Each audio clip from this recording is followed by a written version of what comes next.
En nombre del Padre, del Hijo y del Espíritu Santo. Amén. Amados hermanos en nuestro Señor Jesucristo, nos encontramos en el domingo tercero después de Pascua y vemos en el relato del Evangelio de hoy, tomado de San Juan, cómo nuestro Señor les dice que dentro de poco no lo verán y dentro de otro poco de tiempo volverán a verlo.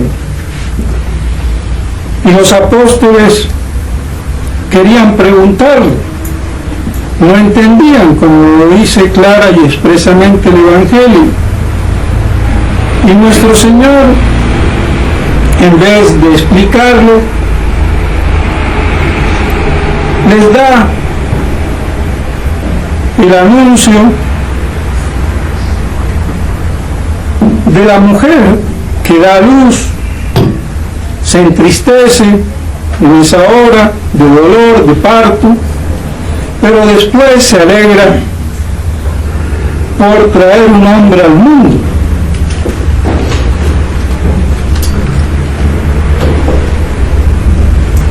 ¿Qué significa todo esto? Los padres de la Iglesia tomaron tres versiones o posiciones que las trae Santo Tomás de Aquino, a las tres. Y una de ellas es que ese poco de tiempo eran los 3 días que iba a estar muerto, no lo verían durante ese tiempo, y dentro de otro poco lo volverían a ver los 40 días desde la resurrección hasta la ascensión. Otros dicen que ese poco de tiempo es el breve tiempo que le quedaba para morir, o sea, los días antes de morir, poco tiempo para que no lo vieran, y dentro de poco tiempo lo verían, no ya en carne mortal, sino resucitado, glorioso. Y la tercera posición, entre ellos San Agustín, que ese poco de tiempo se refiere a toda la historia o el transcurso desde la ascensión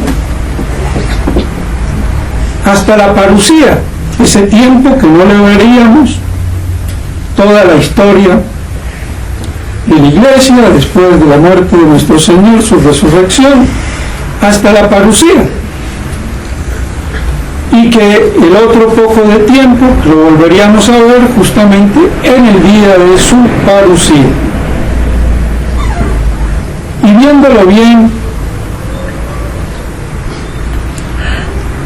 sería la única, a mi modo de ver, interpretación correcta por el mismo contexto. Porque dice nuestro Señor, un poco de tiempo no me veréis, otro poco me volveréis a ver, porque me voy al Padre. Él claramente está diciendo que esa ausencia es porque se va al Padre. Ahora, yo me asombro personalmente de ver cómo aún los santos padres podían darle otra interpretación, y no esta, la de San Agustín, que es la más ajustada, aunque podríamos pensar que están incluidas las otras dos, no porque sea bivalente, como hace ver el padre Castellani, que todas las escrituras son bivalentes, porque eso hace pensar en ambivalente también, sino por simplemente el hecho del tipo y el antitipo, es decir, ante un hecho histórico presente o futuro próximo, se ve otro hecho futuro, profético si quieren, que incluye al primero, como la destrucción de Jerusalén, sirve de trampolín como tipo al antitipo del fin del mundo, o mejor dicho, el fin de los tiempos, que no hay que confundir fin del mundo con el fin de los últimos tiempos apocalípticos, porque entre los dos está el famoso milenio, el reino de Jesús, completo, pleno, en esta tierra, el adveniam regnum tuum, para que sea un solo pastor y un solo rebaño, la gran promesa escatológica, apocalíptica o milenarista. Pero el milenarismo correcto, patrístico, no el judaico, corrupción. Siempre lo bueno tiene corrupción, y la corrupción de lo óptimo es lo peor, y por eso la corrupción del milenio patrístico da lo peor, el milenio judaico. Y para que tengan un mero idea de qué consiste, miren nada más a los testigos de Jehová, los testigos del reino, y ese Edén aquí en la tierra, que no es más que lo que quiere el capitalismo liberal y el comunismo marxista, por diferentes modos, pero el reino en esta tierra, el ideal judaico corrompido, el ideal mesiánico verdadero, invertido, carnalizado y corrompido, judaísmo puro. Y por eso sencillamente quieren gobernar el mundo con una idea religiosa falsificada. Y lo peor que hay es eso: las guerras y conflictos religiosos, que son los que dirigen las guerras y conflictos políticos y económicos. Pero prevalece lo religioso, verdadero o pervertido. Pero religión al fin y al cabo. Y ese es el gran misterio de iniquidad contra el gran misterio de sabiduría y de amor de nuestro Señor. Pues bien, como decía, me asombraba cómo los padres de la iglesia, el mismo Santo Tomás, nos zanja la cuestión y da las tres interpretaciones, aunque se detenga más en una que en la otra.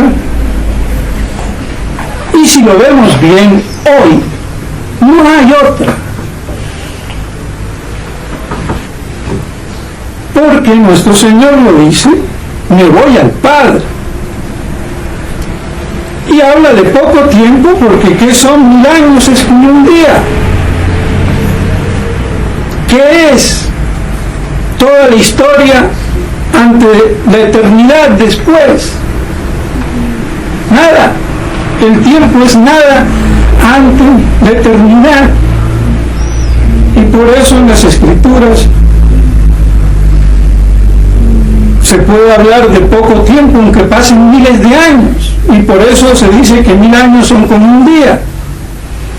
Y ya sabemos además que los tiempos en las Escrituras no son a veces los días de 24 horas, como no lo son evidentemente los 6 o 7 días de la creación, porque ¿dónde están los 3 primeros días, incluso el cuarto, cuando fue en el cuarto día que hubo el sol? Y si nuestros días son solares, ¿a dónde está el primero y segundo y tercer día de 24 horas? Absurdo. Por eso San Agustín tenía otra interpretación, que esos días no eran días como nosotros entendemos, sino periodos de conocimiento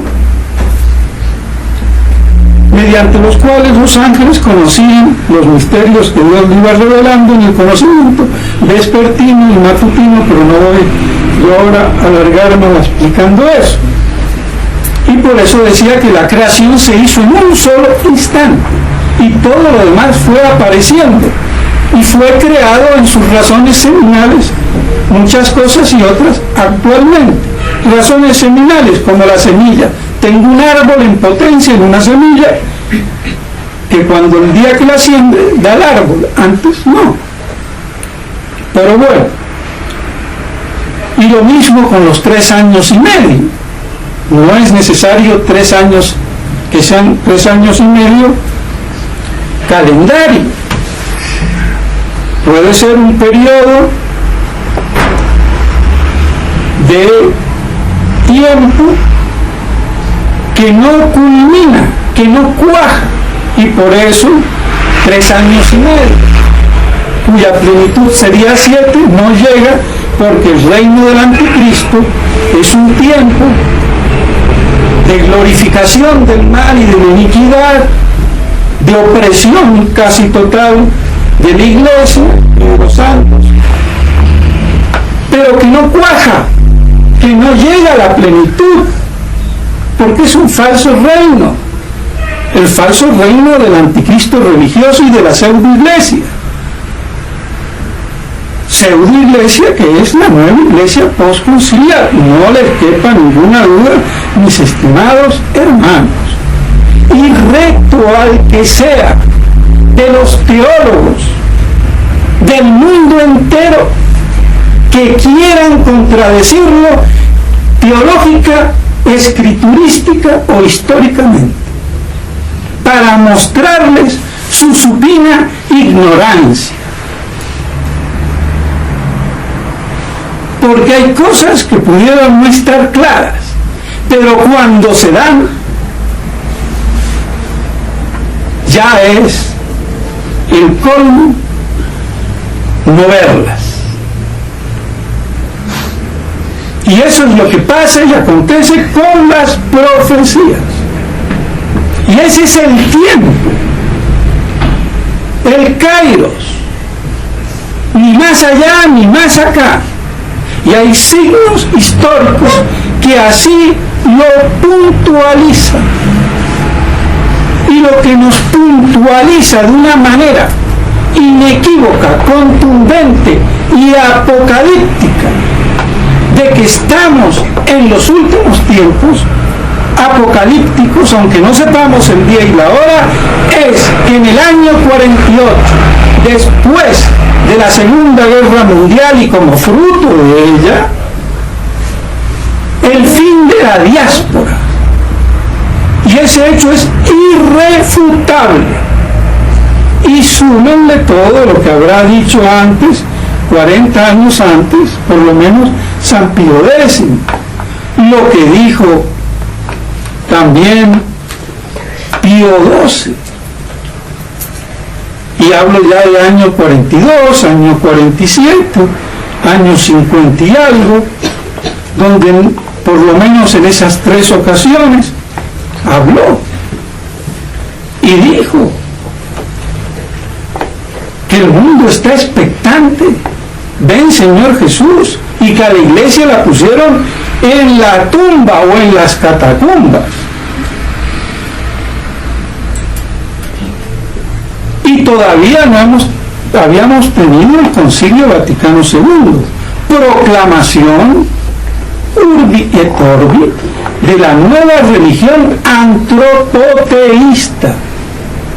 Eso hizo Pablo VI en su discurso de clausura final el 7 de diciembre de 1965.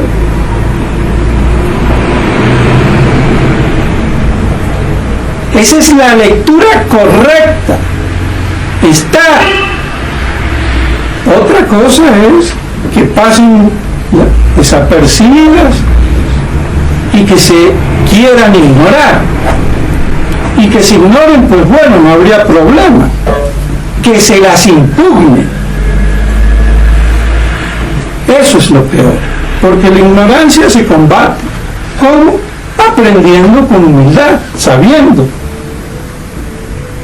preguntando, buscando, estudiando, rezando. Pero impugnar la verdad conocida, allí hay un problema de orden diabólico, pecado contra la verdad, contra el Espíritu Santo. Y eso es lo que acontece hoy. Y no solamente en el modernismo, sino aún en la tradición. Ese es el problema de Monseñor Feller, que en su supina ignorancia episcopal no quiere admitir. Y se cree él que esto tiene una restauración, y claro está, va el ser el protagonista de la restauración. ¡Qué orgullo! Estúpido, pero orgullo de restaurador. Esa es la idea que lo mueve y impulsa a él y al padre Liesberger, el dúo dinámico de la tradición corrompida que ellos representan, hay que decirlo.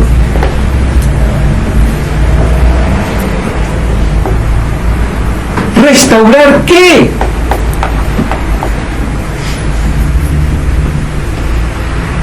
Si se sabe que el mal llegará a su culmen con el anticristo en su doble versión política y religiosa, y peor la religiosa, y serán destruidos por la presencia inmaculada de Cristo Rey, con el fulgor de su presencia, no antes.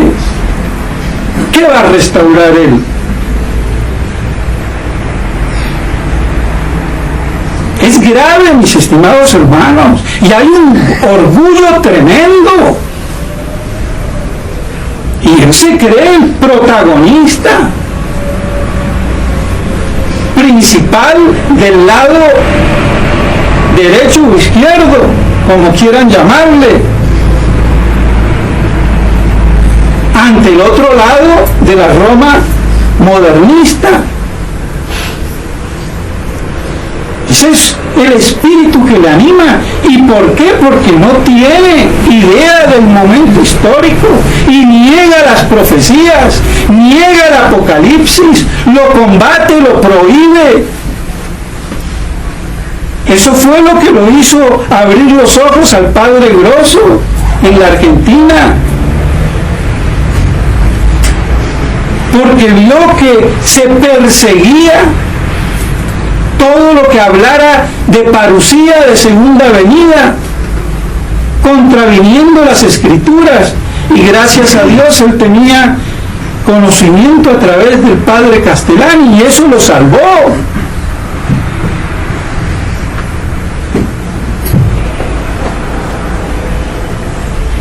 Pues bien, así tenemos que en la interpretación de San Agustín queda claro que ese poco de tiempo es toda esta historia hasta la parucía, y después lo volveremos a ver y nadie nos quitará la alegría, el gozo, porque si ya está la parucía, ¿quién quitará ese gozo, ese triunfo apocalíptico de la Iglesia, de Cristo Rey? Y se hará un solo rebaño bajo un solo pastor, y después, al final de ese reino, vendrá el fin del mundo y el reino del Padre eterno, que entregará a Cristo al Padre cuando haya puesto todo bajo su... porque se continúa en el reino del Padre, y se consuma así en la Santísima Trinidad por toda la eternidad, y por eso no tendrá fin, y por eso ese gozo no puede perecer. De otro modo no se explica. Y el hecho está que nuestro Señor mismo da el ejemplo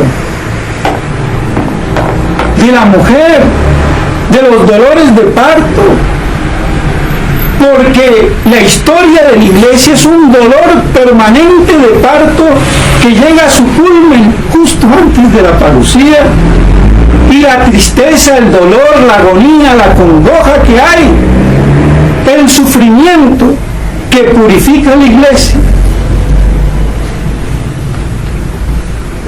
Pero después vendrá el gozo imperecedero. ¡Qué mayor esperanza! ¡Qué beatitud esperanzada! Por eso San Pablo habla de la beata o beatífica esperanza apocalíptica. Pero si se la roban a uno, entonces va a tener una esperanza estúpida, como la tienen todos los hombres en esta tierra, que no tienen la real y sobrenatural esperanza en la parucía. Y por eso la esperanza estúpida de Monseñor Felé, del padre Smithberger, es restaurar y creerse el Guillermo Tell o el Superman, cuando lo que está haciendo es Caperucita Roja viendo al lobo y preguntándole: mamita, ¿por qué tienes la boquita tan grande? A mí, mis estimados hermanos, se me revuelven las entrañas, porque esa supina estupidez no puede pontificar. Y por eso lo digo y lo combato y lo diré 1001 vez. No porque me vayan a oír y a hacer caso, sino para que alguien diga las cosas. ¿Qué pase? ¿Qué resultados? No importa poco, problema de Dios. Pero doy testimonio de la verdad y denuncio el error y la estupidez enmascarada de virtud, como algunos fieles que he conocido yo, que dicen: bueno, esperemos ser humildes y recemos, porque la solución la dará Dios y lo que haya será bueno. Pedazo de imbécil. Y eso que lo diga un ex fiel de Córdoba, Argentina, donde yo era prior, y él era profesor, y buen profesor, y no digo el nombre porque aquí no es conocido, pero sí es conocido en la Argentina, hasta tiene un hijo sacerdote.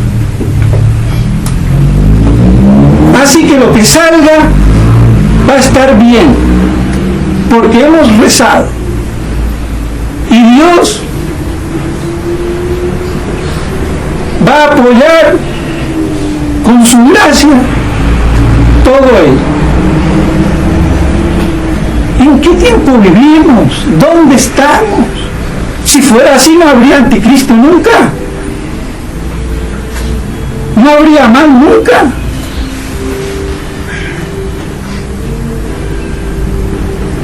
¡Qué colmo! ¡Qué tontería! ¡Qué ceguera! Pues en esas estamos.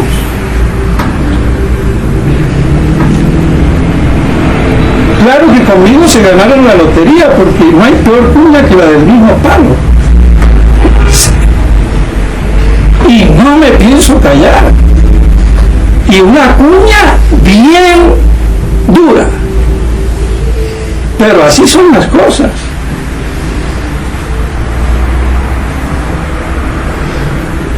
Hay que decir la verdad y denunciar la usurpación. Hay una usurpación, y el Concilio Vaticano II es un nefando concilio que usurpa el nombre de Dios, la infalibilidad de Dios, la cátedra de Dios,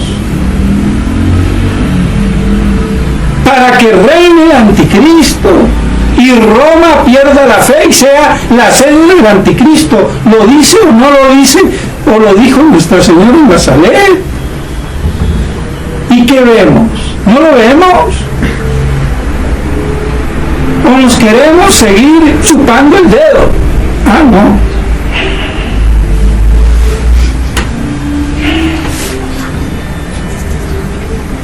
Hay que abrir los ojos, mis estimados hermanos. Camarón que se duerme, se lo lleva la corriente. Pues bien, vemos así como queda claro que no hay otra interpretación, aunque los santos padres no lo hayan visto así. Quizás tiene su explicación. No era tan necesario, tan exigido por el mismo tiempo, la misma época, como lo es para nosotros. Porque evidentemente, con la interpretación de San Agustín, esto nos da esperanza, nos fortifica y fortalece en la fe, y nos da ánimos para morir de pie, sin claudicar, ante la seducción avasallante del anticristo, del pseudoprofeta, de la segunda bestia, que es más perversa y diabólica, podría decir, que la otra, porque la una no habla en nombre de Dios, habla en nombre de la política, de la finanza, de la economía o lo que quiera. Pero la otra, la bestia de la tierra, habla en el nombre de Dios. No lo olvidemos. Y es la que marca, no es la otra. ¿Y cuál es su marca? No es el chip, aunque le pongan 20.000 chips a todo el mundo.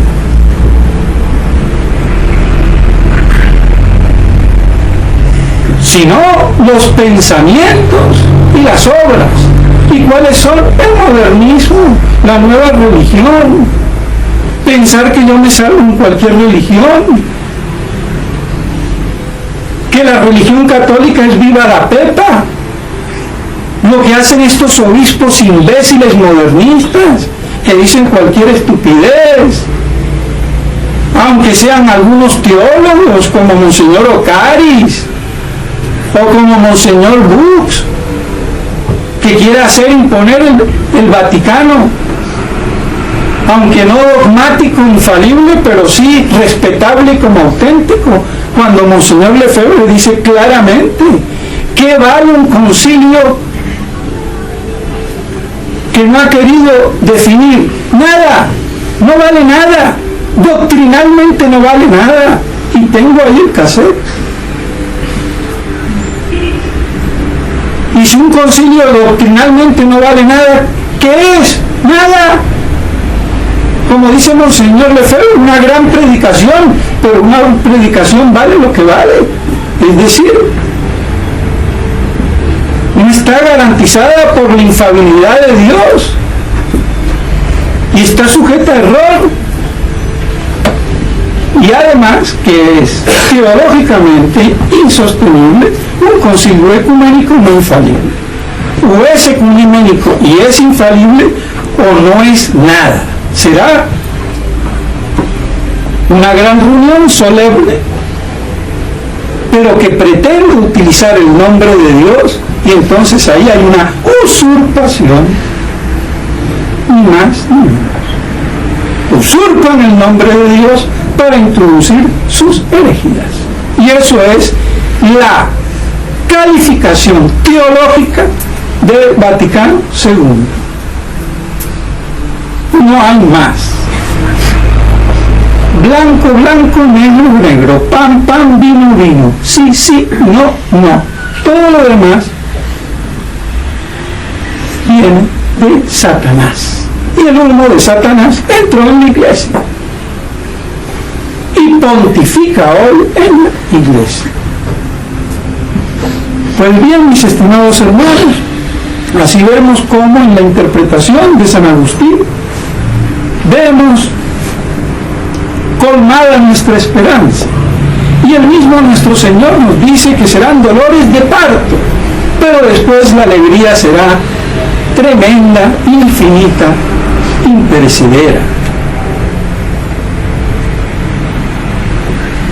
Y el padre Castellani dice, para hacer ver que es la interpretación de San Agustín la que prevalece, que la parturienta a la que hace alusión nuestro Señor también es evocada en el Apocalipsis.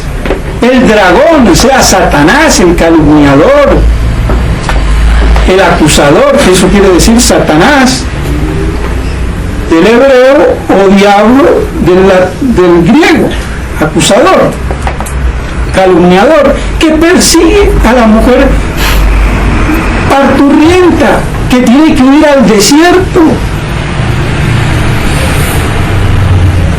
porque va a matar a su hijo. Eso es claro que es apocalíptico. Entonces viene a reforzar la misma imagen que da nuestro Señor en el Evangelio de los dolores de parto con la parucía.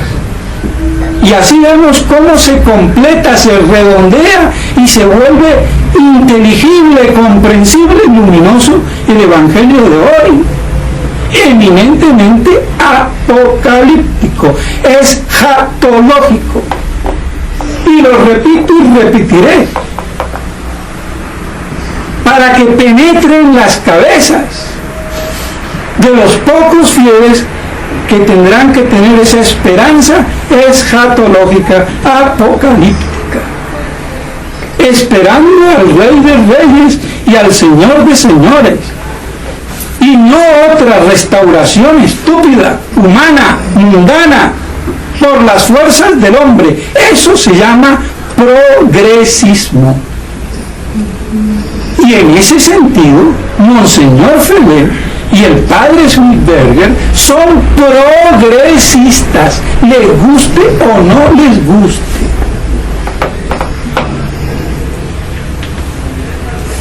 Por no tener la mentalidad apocalíptica. Progresistas, y ya lo había dicho el padre Castellani.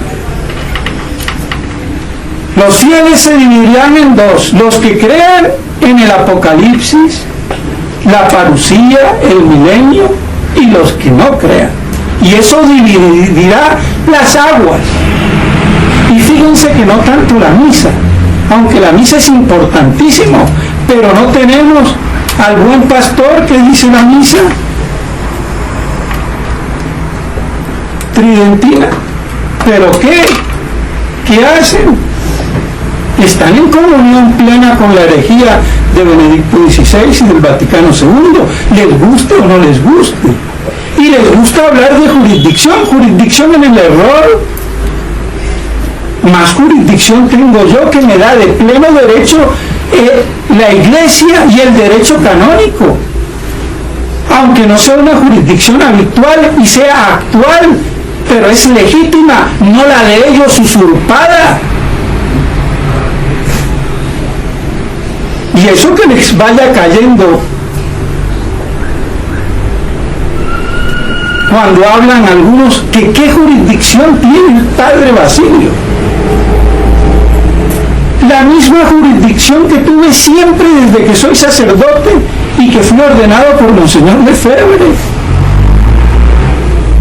Monseñor Lefebvre no le daba jurisdicción a nadie, ni a los obispos que consagró. La jurisdicción siempre venía de la Iglesia, del derecho canónico.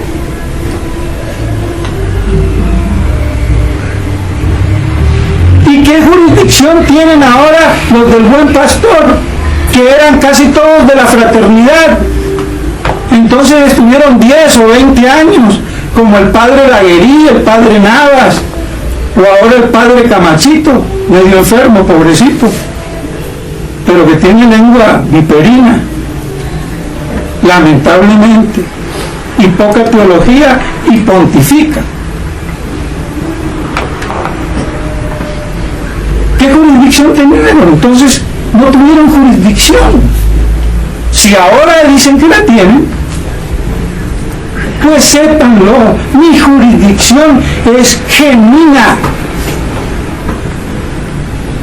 ¿Qué jurisdicción tiene un obispo hereje, un papa hereje? Ninguna. Un cardenal hereje, ninguna. ¿De qué jurisdicción hablan? ¿De qué derecho hablan? ¿De qué teología hablan?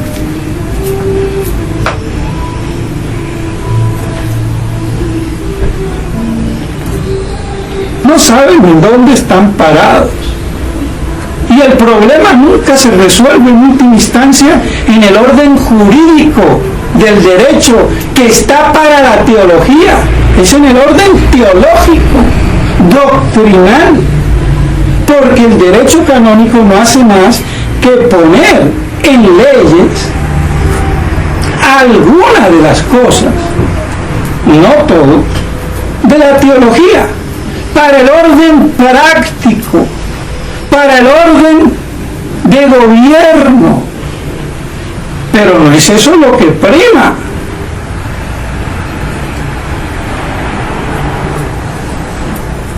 Falta teología. Y a ver quién me puede decir que no. Porque el que me va a decir que no, o está en el modernismo, ¿y qué valor tiene?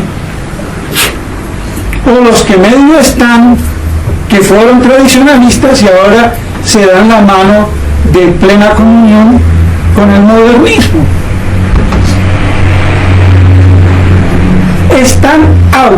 Están fuera de foco, se condenan por su propio peso. Así de claro. Pues bien, mis estimados hermanos, vemos así como nuestro Señor nos dice entonces, con la imagen de la parturienta, que la cuestión es hasta la parucía, y que esto es un dolor de parto. ¿Y a quién se va a parir? La conversión del pueblo judío. El gran parto apocalíptico de la iglesia, al cual hace referencia el padre Castellani. La mujer siempre ha sido la religión. Y en este caso dice es el Israel no corrompido, que es el judaísmo,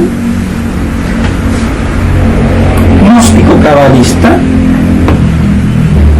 sino el Israel convertido, el pueblo judío convertido, el gran parto en el desierto,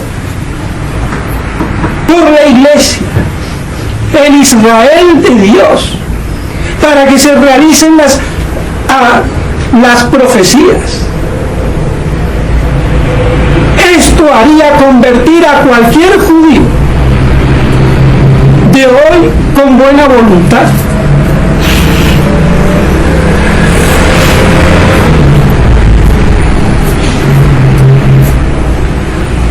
Y por eso el padre Castellani dice, es el Israel convertido. Y entonces el dragón, al no poder aplastar a ese Israel, a ese parto de la iglesia, a esa conversión, que no sabemos exactamente cuándo va a ser, pero está en ese momento parusiaco apocalíptico. ¿Qué hace? Se va a perseguir a los otros, a los que dan testimonio de Cristo, a los tradicionalistas, pocos o muchos, más bien pocos, que quedan hoy. Hacerle la guerra a los santos, a la otra parte de la iglesia.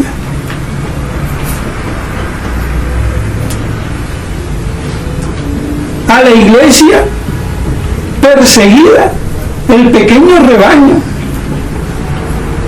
Y de ahí el odio profundo de Satanás, del dragón, de la serpiente. No olvidemos que el dragón es una serpiente con pata. Es decir, va más rapidito que la serpiente porque camina. pero sigue siendo una serpiente con patas. Y por eso muchas veces en la simbología eclesiástica o litúrgica, o como quieran llamarlo, se representa al demonio como un dragón. San Jorge matando al dragón. Dragón es la serpiente con patas. Satanás persiguiendo a la iglesia, y parecerá que va a triunfar, pero no. ¿Y qué nos hará mantenernos en esa bienaventurada esperanza? Pues bien, mis estimados amigos, hermanos, tomemos esto como una lección histórica para saber que estos son dolores de parto que se irán acrecentando hasta el parto final y la parucía de Cristo. Y eso nos mantendrá de pie con fe, con energía, con esperanza, sin claudicaciones. Y ese es el testimonio de Cristo que hay que dar, y que lamentablemente no lo da ninguno de los 4 obispos, ni aún Monseñor Williamson, que como buen inglés le gusta a veces ser estrafalario y sale con cositas raras que no casan. Pues a él también que se defina, porque si es de los buenos ya es hora que lo demuestre, y si no, será uno más de ese gran complot. Yo lo digo claramente, o una de dos: si Monseñor Williamson se decide a salir a la palestra y decir las cosas,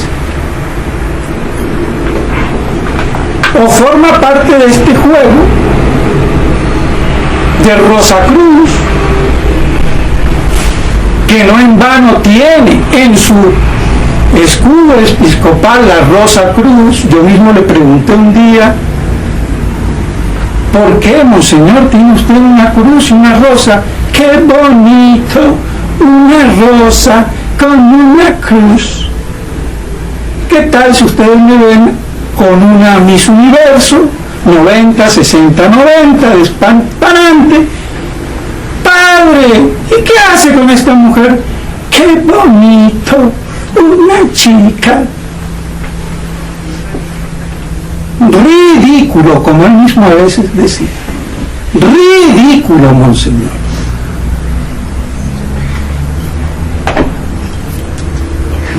Y entonces, ¿qué? Dirigir una reacción para que no reaccione, para que implote, que es la táctica de la revolución. Incluso considerar que puede haber una reacción, tratar de que no la haya, pero si la hay, que sea lo más reducida y que se desarticule. Y eso es típico de un Rosacruz. A Monseñor Williamson decidirá de qué lado está. Esto le va a arder, porque nadie se lo ha dicho públicamente. Con tranquilidad y con inteligencia, porque tampoco se trata de decir es, como muchos hacen por ahí exaltados, que es un Rosacruz.